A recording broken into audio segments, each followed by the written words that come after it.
we have to go to airspy.com and click on download, and you will see the SDR software download. We have to use this version, that is software defined radio package, contains revision 1921, which was on 1st January 2025. This is also used for RTL-SDR. I'll click on download.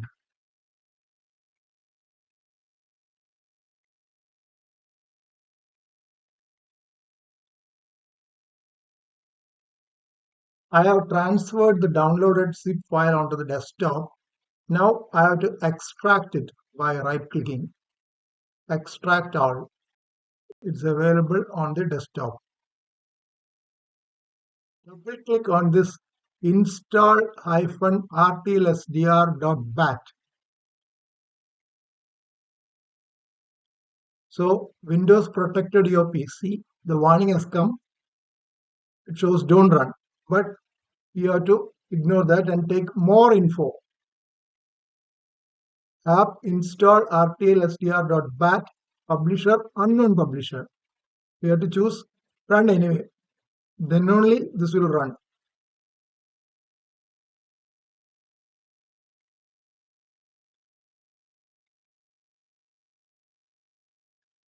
Then it will download the required files. And once the downloading is completed, you have to press any key to continue. I am pressing an enter key. The command prompt terminal has exited. I'll open the basic SDRSharp directory on the or folder on the desktop.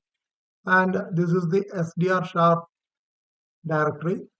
And if the download has been successful, what you see is this zadik.exe file.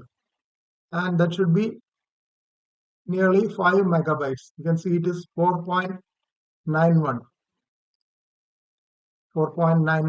megabytes. So I presume that is okay. Next, I have to right click the zadik.exe and use run as administrator. And again the warning comes, and I'll give yes. Now you have to choose